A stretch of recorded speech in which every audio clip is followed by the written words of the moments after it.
fiery horse with the speed of light, a cloud of dust, and a hearty hi-yo Silver, the Lone Ranger.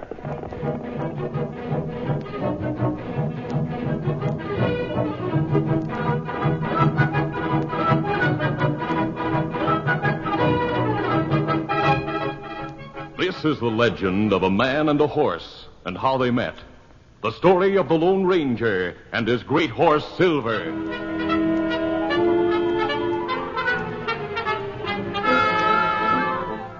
The Lone Ranger and Tonto were trailing the worst outlaw in the West. His name was Butch Cavendish. They had followed his trail for many weeks, until finally they noticed that the hoof prints of the outlaw's horse were fresh. We're close to Cavendish now. Yes, Tonto. He can't be far ahead. Him outrun us last time. Maybe better we shoot in sight. No, I want to take him alive. That shot. Look out. Steady there, steady, boy. Over there. Killer in ambush. Him right way. Tonto, he missed me, but he shot my horse. Get after him. Get him up, fella. Tonto's horse was tired and no match in speed for the animal Cavendish rode. The outlaw escaped. When Tonto returned from the futile chase, he found the Lone Ranger standing beside his dead horse. A good horse, Tonto. Loyal, faithful, and brave. But my next horse must be faster. I wish that... Tonto, we've heard stories of a wild horse, a fiery white stallion. Him seen near valley over there, where Cavendish go. We'll be on the lookout for the wild horse while we follow Cavendish.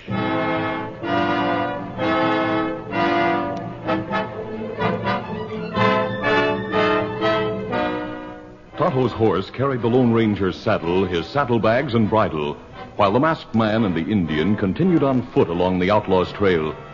When they reached the top of a hill... Look, Tonto! They halted suddenly and stared at an awe-inspiring sight far down in the valley. They saw a great white stallion in a death fight with a giant buffalo. The horse was plunging, rearing, charging, and dodging wildly, and the sun flashed from his coat as from a coat of polished silver. They realized that this was the legendary white stallion, the one ranchers and hunters had talked so much about. Tonto, we must have that horse. I'll try to shoot the buffalo. It's too far for pistol shot. I'll get closer before it's too late. As he ran downhill, the Lone Ranger watched the battle. The sleek white stallion was nimble and courageous, but his strength began to wane. The buffalo charged again and again. The splendid muscles of the white horse were slower in responding. Then, too slow, he was caught by the buffalo's charge. Wet crimson stained his pure white coat. Another charge.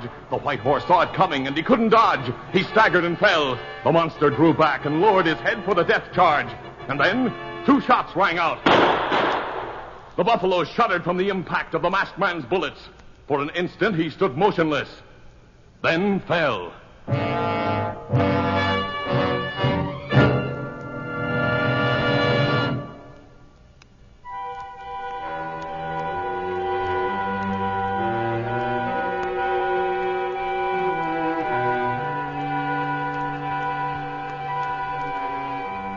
Cruelly battered and bruised, the white stallion lay quietly as the Lone Ranger bathed his wounds. During the next several days, the masked man and the Indian cared for the injured horse. Then the wounds were closed, and the horse's strength had returned. There was once more fire in his eye, a spring in his step, and his head was lifted proudly. Tonto, he's himself again. Him plenty strong. Plenty good horse. I wonder if he'll take a saddle. Let's try. Steady there. Steady, boy. Me get rope. Him run away. No, Tonto, wait. Let him go. I'd like to have that horse more than anything in the world. But he deserves his freedom. He fought for it. Him stop. He's turned to look at us. See how the sun reflects from his white coat. Him look like Silver. Silver. That would be a name for him. Silver! Look at him. Silver! Hey, Silver! Tonto, he's coming back. It's just as if he knew what I said. Silver! Silver, you beauty. Hand me the halter, Tonto. As the mighty stallion felt the halter, he trembled as if from a chill. Every instinct told him that he must flee at once to preserve his freedom. And yet he stood his ground. It wasn't gratitude that kept him there. It was something stronger, some mysterious bond of friendship and understanding. He heard the man's voice, and he liked it. Silver. Silver. We're going to be partners. Him let you use halter. Now, Tonto, the saddle. Oh, no horse like that. Take saddle. There never was a horse like this.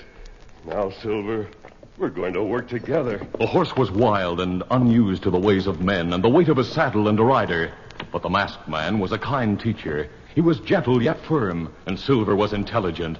The stallion seemed to sense the desires of the Lone Ranger and did his best to cooperate.